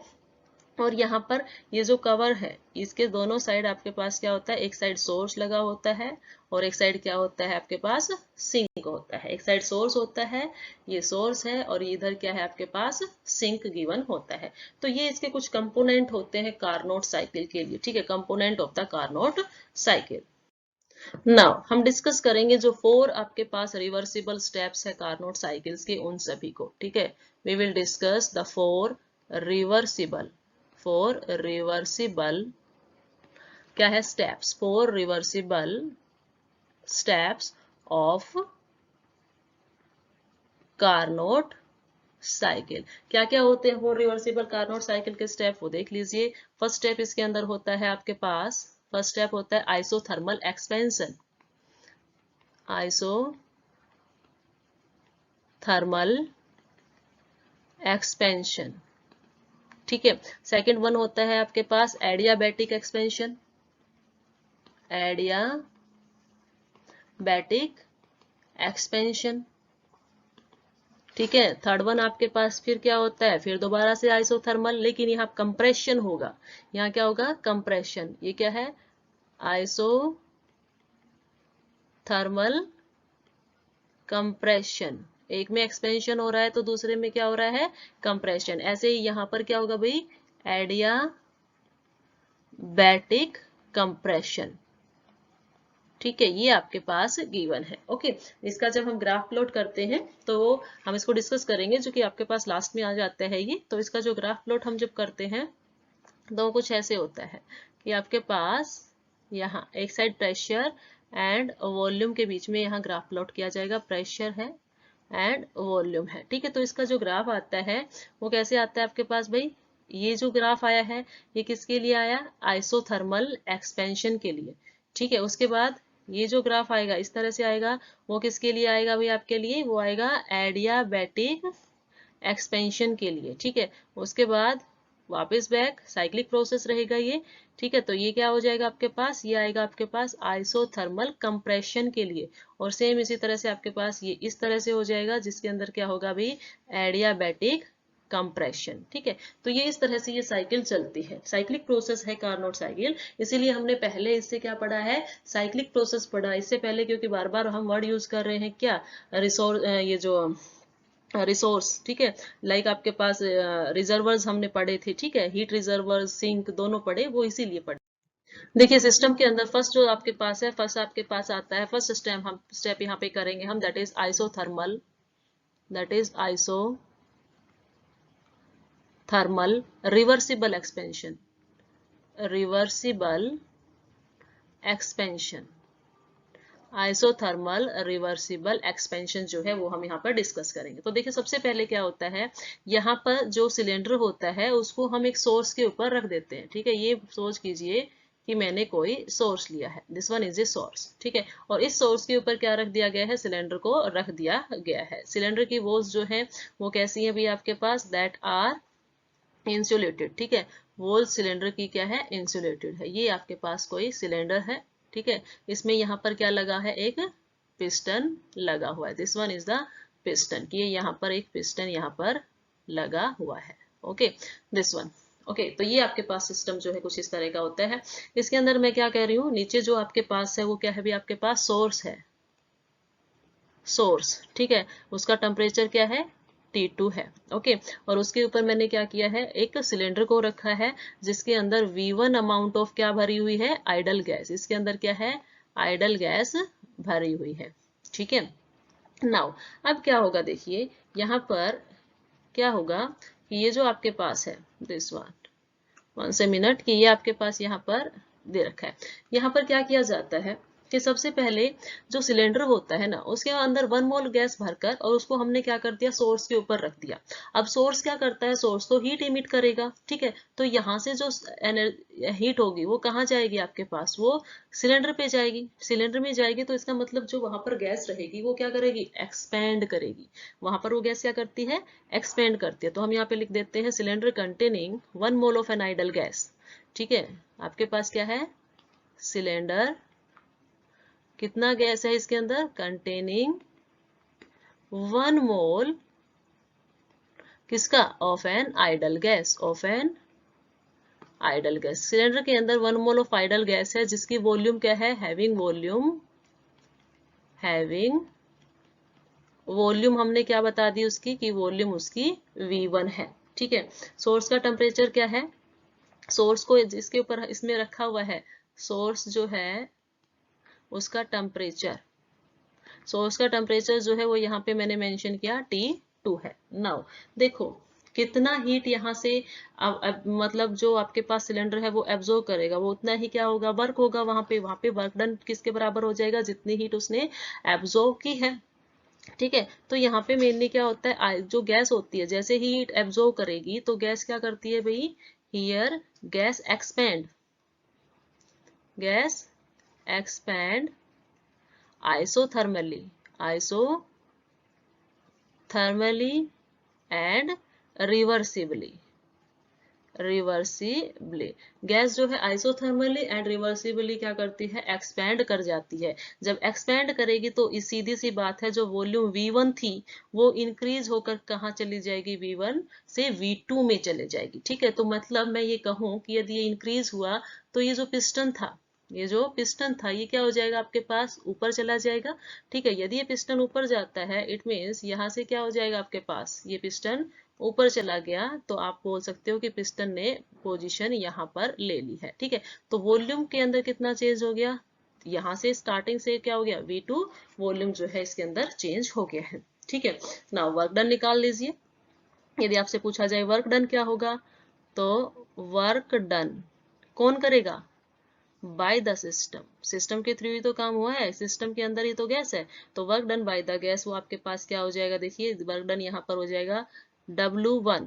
W1 इसलिए लिया है, फर्स्ट सिस्टम में लिया, नेगेटिव इसलिए लगाया क्योंकि काम सिस्टम ने किया है। ये किस लिए लगाया है, work is done by the system, काम कौन कर रहा है, सिस्टम कर रहा है, दैट्स वाई माइनस W1 वो किसके बराबर हो गई, RT2। ठीक है, टेम्परेचर फिक्स है आपके पास, आइसोथर्मल बोल दिया ना, इसका मतलब टेम्परेचर तो फिक्स रहेगा, वही T2 रहेगा। उसके बाद चेंजेस किस में अंदर आए हैं, V2 final upon initial V1।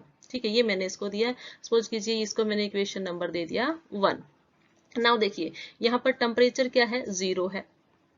यदि टेम्परेचर 0 है तो इट मीन्स यहाँ पर जो इंटरनल एनर्जी रहेगी डेल ई या डेल यू जो आप बोलते हैं वो क्या हो गई, 0 हो गई। तो फर्स्ट लॉ ऑफ थर्मोडायनेमिक्स के अकॉर्डिंग आप क्या बोलते हो, फर्स्ट लॉ ऑफ थर्मोडायनेमिक्स के अकॉर्डिंग आप बोलते हो कि आपके पास क्या होता है, डेल यू और del E is equal to Q plus W होता है। लेकिन ये टर्म तो अब क्या हो चुकी है, 0 हो चुकी है, तो ये क्या हो गया, Q plus W, this one is the Q plus में W, ये आपके पास ये आ गया। नाउ यदि आप Q को यहां से निकाल लेते हो तो Q क्या आ जाएगी आपके पास, माइनस W। ठीक है, यहाँ पे माइनस W रिप्रेजेंट कर रहा है that work is done by the system, done by the system. और Q पॉजिटिव है, ये रिप्रेजेंट कर रहा है कि heat is absorbed by the system.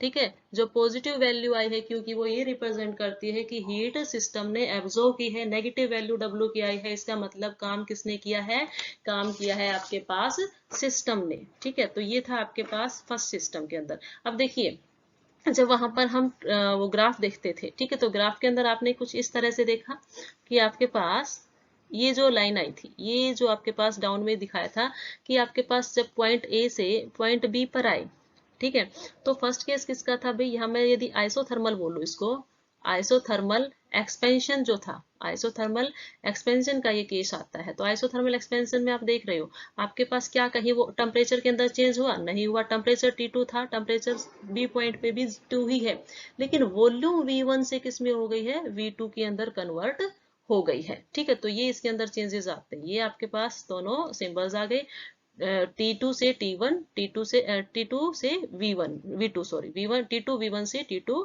V2 के अंदर आपके पास आ गया है। ठीक है, तो ये था आपके पास। नाउ नेक्स्ट यदि सेकंड स्टेप हम देखेंगे इसके अंदर, तो सेकंड स्टेप के अंदर क्या करेंगे, देखो जो सेकंड स्टेप है, ठीक है, तो सेकंड स्टेप के अंदर क्या किया जाता है, सेकंड स्टेप के अंदर हम ये जो आपके पास सिस्टम था, ठीक है, जो सिलेंडर था उसको वहां से उठाते हैं और उसको कहां पर रख देते हैं, ये लिखिए इस तरह से मैंने क्या किया, जो आपके पास सिलेंडर था, ये आपके पास जो सिलेंडर था इसको मैंने सोर्स के ऊपर से हटा लिया है, सोर्स के ऊपर से हटा लिया है जहां से ये क्या कर रहा था भाई, एनर्जी ले रहा था, हीट ले रहा था। नाउ मैंने इसको किसके ऊपर रख दिया है, मैंने इसको एक इस तरह के सिस्टम के ऊपर रखा है। ये सिस्टम क्या है भाई, आपके पास इंसुलेटेड बेस है, इंसुलेटेड सिस्टम है। ठीक है, इस सिलेंडर का जो बॉटम पार्ट है, बॉटम पार्ट जो है वो हीट को कंडक्ट कर सकता है, लेकिन यहाँ तो इंसुलेटर है, मतलब ना हीट यहाँ से जाएगी और ना ही यहाँ पर आएगी। ठीक है, तो अब देखिए जो V2 वॉल्यूम थी, ठीक है, वहां पर जो V2 वॉल्यूम थी उसके अंदर अब कोई हीट का तो चेंज होगा नहीं, तो क्या हो गया, प्रोसेस क्या हो गया, एडियाबैटिक, क्योंकि यहाँ पर Q तो क्या हो रही है, नो चेंज, क्यू के अंदर तो कोई चेंज हो नहीं रहा है, जितनी हीट थी उतनी ही है, लेकिन पर यहाँ पर अब जो गैस है वो वर्क करेगी, तो गैस वर्क करेगी तो जो वॉल्यूम थी V2 वो अब किस में कन्वर्ट हो गई है, V3 के अंदर कन्वर्ट हो गई है। गैस वर्क करेगी तो तो वॉल्यूम को क्या करेगी, एक्सपेंड करेगी, वॉल्यूम को एक्सपेंड करेगी तो इसने V2 से V3 कर दिया है। नाउ यहाँ पर वर्क कैसे हुआ है, वर्क किसने किया है, यहाँ पे वर्क गैस ने किया है, वर्क गैस ने किया है, तो ये आपके पास W2 की साइन हो गया। नाउ देखिए, यदि इस तरह से हुआ है तो हमने बोल दिया क्या क्या चेंजेस हुए भाई, वॉल्यूम चेंज हुई है, वॉल्यूम चेंज हुई, कहां से कहां चली गई, वॉल्यूम चली गई है V2 से V3, ठीक है।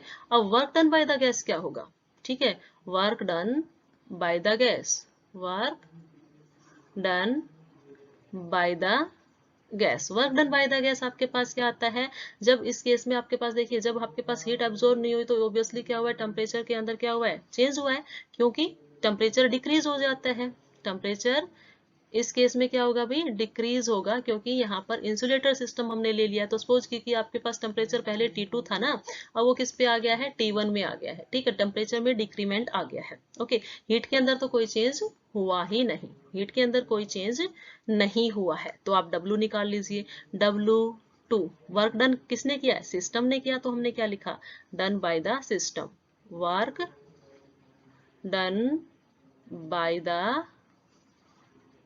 सिस्टम, ठीक है, दैट्स वाई नेगेटिव आ गया है। क्या आया है ये आपके पास, ये आता है CV, टेम्परेचर के अंदर चेंज कितना हुआ है, टेम्परेचर पहले कितना था आपके पास भाई, T2 था, सॉरी यहाँ पर टेम्परेचर क्या आया है, चेंजेस कितना आया है टेम्परेचर के अंदर, पहले टेम्परेचर T2 था लेकिन अब कितना हो गया है, T1, तो T1 से टेम्परेचर कहाँ चला गया है, T2 के अंदर, ठीक है, तो T1 माइनस T2, यदि इस सिंबल को हम क्या कर दे, T2 माइनस T1 करना चाहेंगे तो नेगेटिव साइन हम बाहर ले आए तो ये आपके पास हो जाता है, ठीक है, तो W2 यहाँ से क्या आ जाता है भाई, minus CV T2 minus T1, ठीक है, ये आपके पास इक्वेशन नंबर 3 आई है। तो देखिए यहाँ पर जो ग्राफ था आपके पास पीछे, आपने कहा ये तो किसके लिए आ गया, ये तो आइसोथर्मल एक्सपेंशन के लिए आ गया, ठीक है। अब देखिए टेम्परेचर यहाँ पर कितना था, T2 था, वॉल्यूम V2 थी, वॉल्यूम V2 थी, अब नीचे आएगा तो टेम्परेचर डाउन हुआ तो नीचे आ गया, टेम्परेचर कितना हो गया, T1 हो गया, वॉल्यूम कितनी होगी, T3 होगी, तो ये पॉइंट मैंने मान लिया C, ठीक है। तो यहाँ पर आपके पास प्रोसेस यहाँ तक पहुंचे, ये प्रोसेस क्या है, एडियाबैटिक आपके पास एक्सपेंशन है। नाउ नाउ देखिए थर्ड स्टेप आता है आपके पास, थर्ड स्टेप के अंदर क्या है, this one is the third step, third step के अंदर क्या किया जाता है आपके पास, थर्ड स्टेप होता है आइसोथर्मल कंप्रेशन, या आप इसको बोल सकते हैं आइसोथर्मल रिवर्सिबल, रिवर्सिबल क्या होगा अब, कंप्रेशन, कैसे होगा देखिए, कंप्रेशन, ठीक है। क्या किया हमने, हमने जो आपके पास सिलेंडर था ना, वो जो भी आपके पास सिलेंडर जिसके अंदर आपने ही क्या रखी हुई है, 1 मोल ऑफ आइडल गैस रखी हुई है, ठीक है, आपने उसको उठाया, आपने उसको अब कहाँ से उठा लिया, आपने पीछे किस पे रखा था, इंसुलेटिंग सरफेस पे रखा था ना, वहां से उसको हटा लिया और इसको अब आपने रख दिया एक सिंक के ऊपर, किसके ऊपर रखा, अब सिंक के ऊपर। सिंक का काम क्या होता है, यस, सिंक का काम होगा कि वो यहाँ से हीट को एब्जॉर्ब करेगी, सिंक का काम क्या होता है, हीट का एब्जॉर्प्शन, जब हीट का एब्जॉर्प्शन होता है इट मींस जो वॉल्यूम, पहले मैं ये कहूँ कि V3 थी, V2 थी, जो वॉल्यूम वहां पर क्या थी आपके पास, V2 थी, अब वो डिक्रीज होके यहाँ पर आ जाएगा, पिस्टन जो है वो यहाँ आ जाएगा, वॉल्यूम V3 हो गया, ठीक है, ये कहाँ हो गया, V3 हो चुका है। जब ये V3 हुआ तो इसका मतलब वर्क डन कैसे हुआ है, वर्क डन डाउन में आया है, तो वर्क डन 3 मतलब work done by the surrounding हुआ है, सराउंडिंग में कौन है, सिंक, तो work done by the surrounding यहाँ पर हुआ है। ओके, तो आप इसको यहाँ पर लिख सकते हो, क्या लिखोगे यहाँ पर, गैस क्या करेगी भाई, कंप्रेस करेगी, कब, जब आप इसको पूरा लिख सकते हो कि when we remove the cylinder from the insulating surface and put it on the sink then what happens, you can write it here। हम यहाँ पे क्या लिख रहे हैं, गैस क्या करेगी भाई, कंप्रेस करेगी, गैस कंप्रेस करती है, गैस कंप्रेस करती है कैसे, isothermally, isothermally and reversibly, reversibly, मतलब टेम्परेचर फिर भी 0 ही है यहाँ पर, ठीक है, टेम्परेचर यहाँ पर 0 है। नाउ यदि इस तरह से वो करती है, कंप्रेस करती है, तो वॉल्यूम क्या हो गया भाई, वॉल्यूम यहाँ पर दिस वन इज V3 था पीछे, ठीक है, तो वॉल्यूम जो है वो यहाँ पर क्या हो जाएगा आपके पास, V3 से V4 पर आ जाता है, V3 से V4 पे आ जाता है, तो हम क्या बोल देंगे, वॉल्यूम चेंज कैसे हो गई, V3 से V4, चेंज इन वॉल्यूम, आपके पास क्या आया, चेंज इन वॉल्यूम, वो आ गया V3 से V4। नाउ वर्क डन निकाल दीजिए, वर्क डन क्या होगा, वर्क डन, वो क्या है, वर्क डन कौन कर रहा है, सराउंडिंग कर रहा है, तो इट मीन्स W जो है, W3 क्या रहेगी, पॉजिटिव रहेगी, और क्या आ जाता है, टेम्परेचर क्या है, कांस्टेंट है, तो क्या आ जाएगा, RT ln, ठीक है, फाइनल स्टेट क्या है, V4, इनिशियल स्टेट क्या थी, V3, तो ये आपके पास आ गया, ठीक है, आप इसको इस तरह से लिख सकते हो, या यदि आप इसको Q की फॉर्म में लिखोगे तो Q तो यहाँ पे नेगेटिव आएगी, क्योंकि W is equal to minus Q या Q is equal to minus W था, तो ये W आ गया, तो आप इसको ऐसे भी लिख सकते हो, W3 इज इक्वल टू क्या हो गया, RT ln V4 upon V3, ठीक है, this one is the equation number 4। Now आपके पास लास्ट स्टेप है इस साइकिल का, और लास्ट स्टेप क्या है भाई, एडियाबैटिक रिवर्सिबल कंप्रेशन, ठीक है, पीछे वाला जो था वो आइसोथर्मल था, ये क्या है, एडियाबैटिक है। अब इसमें फिर दोबारा से हमने क्या किया, जो भी आपके पास सिस्टम था, सिस्टम क्या था, सिलेंडर जो था, जो आपके पास यहाँ सिलेंडर था, ठीक है, उसको मैंने उठाया, और उठाकर मैंने किस पे रख दिया, दोबारा से एक इंसुलेटेड सरफेस के ऊपर रख दिया, ये मैंने रखा इसको इंसुलेटेड सरफेस के ऊपर, ठीक है, इसको कहाँ पर रख दिया भाई, ये है इसके अंदर इंसुलेटेड सरफेस। तो इंसुलेटेड सरफेस के अंदर क्या होगा, अब टेम्परेचर जो था वो डाउन आ जाएगा, ठीक है, टेम्परेचर के अंदर फिर चेंजेस होंगे, तो हमने उसको वहां से उठाया और यहाँ इसके ऊपर रख दिया है। नाउ वर्क डन अगेन किसके थ्रू होगा, सराउंडिंग के थ्रू होगा, तो ये क्या हो गया, W4। अब वॉल्यूम जो V4 पे थी वो दोबारा से किस में आ गई है, V1 में आ गई है, ठीक है, वॉल्यूम क्या हो गई है, V1 हो गई है, तो आप यहाँ पे क्या लिखोगे, यहाँ पर गैस क्या कर रही है, गैस क्या कर रही है, कंप्रेस्ड हो रही है, कैसे, एडियाबेटिकली एंड रिवर्सिबली यदि इस तरह से होती है, तो वॉल्यूम क्या हो गई, वॉल्यूम के अंदर चेंज हुआ, वॉल्यूम V4 से V1 में आ गया, ये वॉल्यूम क्या हुआ है, V4 से V1 के अंदर आ गया है, बट टेम्परेचर राइज हो जाएगा, बट टेम्परेचर क्या होगा, राइज होगा। देखिए जब हमने इसी तरह का ये जो कंडीशन ली थी, सेकंड केस फोर्थ के बराबर होता है, फर्स्ट थर्ड के बराबर होता है, ठीक है, तो सेकंड केस के अंदर हमने कहा था टेम्परेचर डाउन होता है जब हमने उसको इंसुलेटेड सरफेस के ऊपर रखा था, ठीक है, लेकिन अब क्या हो रहा है, टेम्परेचर यहाँ पर क्या हो रहा है, राइज हो रहा है, ठीक है, टेम्परेचर राइज होगा तो कहाँ से कहाँ चला जाएगा, टेम्परेचर T1 पे आया था वो किस पे चला गया है, T2 के ऊपर चला गया है, तो आप यहाँ पे वर्क डन निकाल लीजिए, वर्क डन आपके पास क्या आएगा, वर्क डन 4 आया है, तो W4 हो गया। नाउ यहाँ पे CV, ठीक है, CV यहाँ पर क्या है, CV यहाँ पर क्या है, हीट कैपेसिटी, ठीक है, वो कितने पे हो गया, अभी आपके पास T2 माइनस T1 आ गया है, ठीक है, तो 4 स्टेप्स जो थे आपके पास ये आ गए, और इसको मैंने फोर्थ इक्वेशंस का नाम दे दिया है, ठीक है, फोर्थ, या आप इसको बोल सकते हैं, आई थिंक इट इज 5, ठीक है, तो ये आपके पास क्या हो गई है, फिफ्थ इक्वेशंस आपके पास हो गई है, ठीक है। तो देखिए हमने क्या किया है, हम जब इसका प्रेशर वॉल्यूम का वो देखते हैं, ग्राफ देखते हैं, ठीक है, तो आपके पास एक साइड प्रेशर है और एक साइड क्या है भाई, वॉल्यूम है, ठीक है, तो फर्स्टली जब मैंने क्या किया, आइसोथर्मल किया एक्सपेंशन, तो उससे क्या हुआ था, वो जो आपके पास वॉल्यूम था वो इंक्रीज हुआ था, ठीक है, आइसोथर्मल था, तो मैंने इसको पॉइंट ए बोला, इसको पॉइंट बी बोल दिया, ठीक है, तो यहाँ पर आपके पास टेम्परेचर जो था कांस्टेंट था, टेम्परेचर स्टार्टिंग में T2 था, वॉल्यूम V1 थी, अब T2 टेम्परेचर यहाँ पर कांस्टेंट है लेकिन वॉल्यूम V2 हो गई है, दिस इज द पॉइंट 2, और ये क्या था आपके पास, आइसोथर्मल एक्सपेंशन, ठीक है। नाउ सेकंड स्टेप आपने क्या कहा था कि हमारे पास मैंने क्या कराया,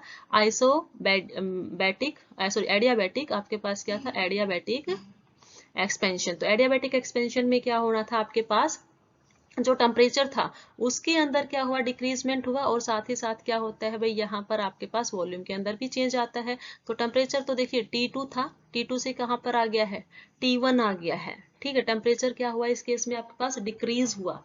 ओके, और वॉल्यूम आपके पास मैंने कहा V3 हो गई है अब। ठीक है, नाउ ये केस आपके पास। इसके बाद हम क्या करते हैं, इसके बाद हमने किया, हम सी पॉइंट, सपोज मैंने इसको सी पॉइंट दिया और इसको डी पॉइंट, तो सी पॉइंट के बाद जब मैं डी पॉइंट की तरफ चली तो मैंने यहाँ फिर दोबारा से आइसोथर्मल कंप्रेशन किया। कंप्रेशन के टाइम क्या हुआ कि जो टेम्परेचर था ना, जो टेम्परेचर यहाँ आपके पास T1 था उसके अंदर तो कोई चेंज नहीं हुआ, वो तो आपके पास क्या रहा, T1 तो T1 ही रहा, लेकिन वॉल्यूम V3 से V4 हो गई है। वॉल्यूम क्या हो गई आपके पास, V3 से V4। वन से मिनट, ये यहाँ पर लिखा, तो यहाँ पर मैंने क्या बोल दिया, इस स्टेप के अंदर क्या हो गया आपके पास, टेम्परेचर तो T1 से T1 रहा, लेकिन वॉल्यूम अब क्या हो गई है आपके पास, वॉल्यूम चेंज हो गई है, 3 से अब क्या हो गई है, वो 4 हो गई है।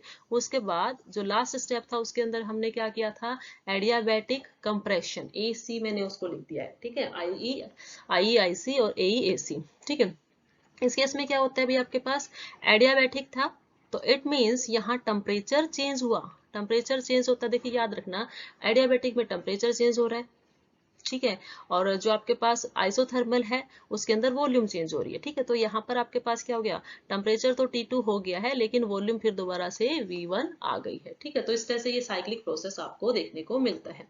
नाउ हमने सभी इक्वेशन, जो रिएक्शन, सभी स्टेप्स के अंदर जो वर्क डन आया था उन सभी टोटल, क्योंकि साइक्लिक प्रोसेस है तो जो जितने भी वर्क डन थे उन सभी वर्क डन का यदि टोटल कर दिया जाए, जैसे W1 का टोटल किया जाएगा, वैसे ही क्या होगा, माइनस W2 आ जाएगा, फिर आपके पास क्या थी, W3 थी और W4 था। अब जितने भी वर्क डन आपको फर्स्ट सेकंड थर्ड फोर्थ जिस इक्वेशन से आपके पास W थे उन सभी की वैल्यू उठाइए और इस इक्वेशन के अंदर पुटअप कर दीजिए। ठीक है, जब आप इसके अंदर वैल्यू पुटअप करते हो तो आपको मिलता है W इज इक्वल टू क्या हो जाएगा भाई आपके पास, RT ln, क्या था आपके पास, V2 अपॉन V1 था। ठीक है, उसके बाद W क्या है, माइनस में है। ठीक है, माइनस W था, उसकी वैल्यू क्या आई थी, प्लस किया है ना हमने सबको, लेकिन यहाँ पर वैल्यू माइनस C2 आई, CV आई थी, CV आई थी, और फिर हमने क्या किया था, T2 माइनस T1 लिखा था। उसके बाद वैल्यू फिर पॉजिटिव आई थी, दैट इज RT ln, लेकिन आपके पास वॉल्यूम चेंज V4 से V3। ठीक है, ये आपने लिखा था। नाउ लास्ट जो स्टेप था इसके अंदर, फोर्थ स्टेप, जिसके अंदर क्या गया था, CV क्या थी, T2 माइनस T1। नाउ देखिए जो अपोजिट टर्म्स है वो कट जाएंगी, यहाँ पर क्या कैंसिल आउट हो जाता है, ये सारी टर्म्स किससे कैंसिल हो गई, CV वाले से। ठीक है, क्योंकि एक माइनस की टर्म एक प्लस की टर्म है, दोनों कैंसिल आउट हो गई है। दोनों के कैंसिलेशन से आपके पास जो W आता है वो क्या आता है आपके पास, RT ln V2 upon V1 हो गया ना। बाकी बची टर्म क्या है, प्लस में है, RT ln V4 upon V3। ठीक है, यही आया है आपके पास, ये यहाँ से आपके पास वर्क डन आ गया है। ठीक है, ये आपके पास यहाँ से वर्क डन आया है, या आप ये भी कह सकते हो कि जो नेट हीट एब्जॉर्ब हुई है, नेट हीट एब्जॉर्ब जो हुई है, नेट हीट एब्जॉर्ब हुई वो क्या हुई आपके पास, Q2 प्लस माइनस Q1। ठीक है, Q2 माइनस Q1 हुई है। ओके, तो ये इस तरह से हमारे पास क्या जाता है भाई, RT ln V2 by V1 plus RT ln V4 by V3।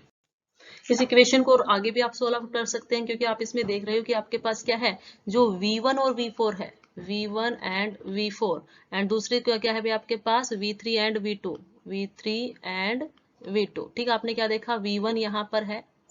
ठीक है, V1 एंड सेकेंड वन है आपके पास V4, देयर इज V4 और V4, ये दोनों क्या करते हैं, एक एडियाबैटिक कर्व के ऊपर लाई कर रहे हैं, और ऐसे ही V3 और V2 ये भी एक एडियाबैटिक कर्व के ऊपर लाई कर रही हैं। ठीक है, तो आप इसको क्या लिख सकते हो भाई, यदि ये दोनों क्या करते हैं भाई, एक मिनट, ये जो है बोथ, ये ऊपर वाले और ये नीचे वाले lie on same adiabatic curve. ठीक है, ऐसे ही दूसरे भी क्या करते हैं, ये भी lie on same adiabatic curve, दोनों एडियाबैटिक सेम कर्व के ऊपर लाई कर रहे हैं। दैट्स वाई आप इसको क्या लिख सकते हो, आप इसको लिख सकते हो यहाँ पर TV।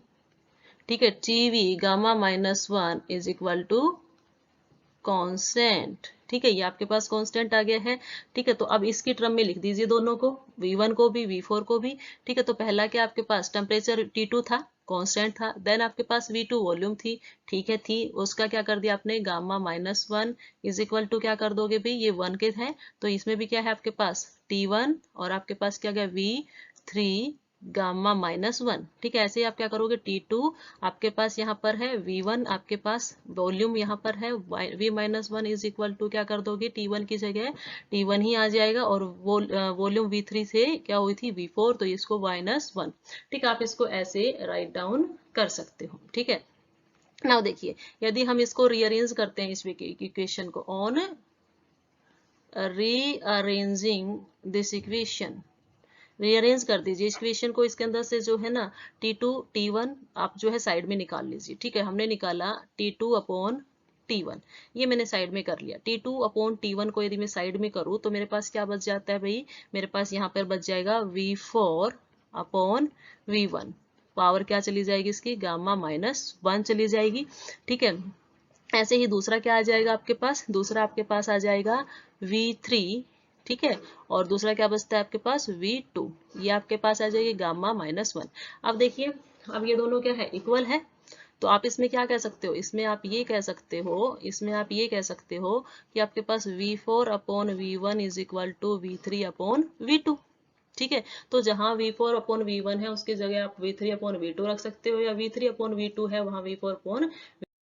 नाउ जो आपके पास वॉल्यूम किसकी मिली है, V4 अपॉन V3 का जो रेशियो था वो किसके बराबर दिखाया हमने अभी अभी, V1 अपॉन V2 का। ठीक है, उसकी जगह हम इसको रखेंगे। ठीक है, V4 अपॉन V3 की जगह किसको रख देंगे, V1 अपॉन V2 को। ठीक है, तो आपके पास W की वैल्यू, जो W का इक्वेशन आई थी फाइनल इक्वेशन, उसमें आपने क्या लिखा था, RT2 ln क्या था आपके पास, V2 अपॉन V1 प्लस में RT ln और क्या था, V1 अपॉन V2, ये हमने इसके रख दिया। यहाँ पे V4 अपॉन V3 था, उसकी जगह हमने उठाया और ये वैल्यू यहाँ पर पुटअप कर दी। ठीक है, यहाँ पुटअप करने के बाद आप देखिए आपके पास क्या बचता है, आपके पास यहाँ टोटल क्या बचेगा, मैंने क्या कर रखा है, ये दोनों चीजें उल्टी है। यहाँ पर यदि मैं दिखाऊं तो आप ये देखोगे, यहाँ V2 ऊपर है, V1 नीचे है, और यहाँ पर क्या है, V1 ऊपर है और V2 नीचे है। ठीक है, तो यदि मैं इसको क्या करके लिखूं, सही करके लिखूं, तो मैं क्या लिख सकती हूँ इसको, RT2। ठीक है, आपने क्या लिखा, ln, ऊपर की टर्म ठीक है, V2 अपॉन V1 ठीक है, लेकिन मैं इसको क्या कर दूं, V2 ऊपर लिख के आऊंगी तो साइन क्या हो जाएगा, चेंज हो जाएगा, तो RT ln क्या हो गया, V2 अपॉन V1। ठीक है, जो कॉमन टर्म्स है उसको निकाल लीजिए, कॉमन क्या है इसके अंदर, T2 minus T1, this one is the T2 term और this one is the T1 term. ठीक है, तो RT2 माइनस T1 एक साइड हो जाएगा और आपके पास ln क्या बच जाएगा, V2 अपॉन V1 यहाँ पर आ जाएगा। ठीक है, तो कार्नोट साइकिल के लिए फाइनल इक्वेशन ये निकाल सकते हो। मतलब यहाँ से कंक्लूजन ये निकला है कि जब भी वर्क डन होगा किसी भी कार्नोट साइकिल के अंदर, ठीक है, तो वो आइसोथर्मल ऑपरेशंस पे होता है, आइसोथर्मल ऑपरेशंस पे होगा, क्योंकि एडियाबैटिक के जो भी आपके पास फंक्शंस आए थे वो तो एक दूसरे को क्या कर देते हैं, कैंसिल कर देते हैं। या स्टूडेंट्स, यदि हम समअप करें कार्नोट साइकिल को, तो देखिए हमने कहा था कि इसके अंदर 4 स्टेप्स थे, 4 स्टेप्स इसके अंदर थे। फर्स्ट आपके पास था आइसोथर्मल एक्सपेंशन, सेकंड था एडियाबैटिक एक्सपेंशन, थर्ड था आइसोथर्मल कंप्रेशन, फोर्थ था एडियाबैटिक कंप्रेशन। ठीक है, जब आइसोथर्मल एक्सपेंशन हुआ था तो हमने क्या किया था, नीचे से हीट इसको प्रोवाइड की, इसको हमने एक सोर्स के ऊपर रख दिया था। ठीक है, हमने इसको क्या किया था, एक सोर्स के ऊपर रखा जिससे हीट इसके अंदर गई। ठीक है, इसकी वजह से क्या हुआ, देखिए जो हीट थी वो इसके अंदर जाने से एक्सपेंशन हुआ, और यहाँ पर जो वॉल्यूम पहले इतनी नीचे थी, V1 वॉल्यूम थी, वो किस में कन्वर्ट हो गई, V2 वॉल्यूम के अंदर कन्वर्ट हो जाती है। ठीक है, उसके बाद हमने क्या किया, एडियाबैटिक एक्सपेंशन जब इसका अंदर किया, तो एडियाबैटिक एक्सपेंशन के केस में हमने इसको किसके ऊपर रखा, हमने इसको एक इंसुलेटिंग मटेरियल के ऊपर रख दिया, जिससे हमारे पास क्या हुआ, अभी टेम्परेचर जो था वो डिक्रीज हो गया और हीट के अंदर कोई चेंज नहीं हुआ। ठीक है, तो आपके पास जब उस केस में आपके पास वॉल्यूम हो जाती है V3। नाउ नेक्स्ट केस में हम इसको फिर दोबारा लेके जाते हैं और एक सिंक के ऊपर इसको रख देते हैं। जब सिंक के ऊपर रखते हैं तो सिंक क्या करेगी भाई, सिंक यहाँ पे एब्जॉर्ब करेगी, तो देखिए जो गैसेस है वो क्या हो रही है, नीचे की साइड आ रही है। ठीक है, यहाँ सेकंड केस में क्या हुआ था, सेकंड केस में वॉल्यूम इंक्रीज हुई। वॉल्यूम क्यों इंक्रीज हुई थी, क्योंकि गैसेस के अंदर जो हीट थी उसकी वजह से एक्सपेंशन हुआ था। ठीक है। नाउ थर्ड केस में आपके पास क्या बोल रहे हैं, थर्ड केस में जो सिंक के ऊपर रखा तो इसको क्या किया गया, डाउनवर्ड इसका पुल हुआ तो work done by the surrounding हुआ, यहाँ पे work done by the surrounding था। ओके, नेक्स्ट केस में हमने इसको क्या कर दिया, एक इंसुलेटर सरफेस के ऊपर रखा तो उस केस में आपके पास क्या होता है, एडियाबैटिक कंप्रेशन ही होता है। ठीक है, तो यहाँ पर आपके पास चार तरह के वर्क आएंगे। फर्स्ट जो वर्क्स है वो नेगेटिव वैल्यूज के हैं क्योंकि वहां पर वर्क बाय द सिस्टम हो रहा है, लास्ट के दोनों पॉजिटिव है क्योंकि यहाँ वर्क बाय द सराउंडिंग हुआ है। ठीक है, इसको हमने ग्राफिकली यदि शो किया तो हमने कहा कि कोई भी सिस्टम पॉइंट ए के ऊपर या ए और बी पॉइंट आप इसको मान सकते हैं, यहाँ से यहाँ 1 to 2 गया तो वो आइसोथर्मल प्रोसेस था। ठीक है, 2 से 3 गया तो वो आपके पास एडियाबैटिक एक्सपेंशन, 3 से 4 जाता है तो वो आइसोथर्मल कंप्रेशन, एंड थर्ड से फोर्थ से फर्स्ट जाता है तो वो आपके पास क्या हो जाता है भाई, एडियाबैटिक कंप्रेशंस का है। ठीक है, तो स्टूडेंट्स ये था आपके पास कार्नोट साइकिल। यस स्टूडेंट्स, आज के वीडियो लेक्चर के अंदर हमने देखा साइक्लिक प्रोसेस क्या होते हैं, थर्मल रिजर्वर्स क्या होते हैं, हीट इंजन क्या होता है, रेफ्रिजरेटर्स क्या होते हैं, और हीट पंप किस बिहाफ पर काम करता है, एज वेल एज हमने कार्नोट साइकिल को पढ़ा, इसका डेरिवेशंस हमने आज स्टडी किया। Thank you very much students.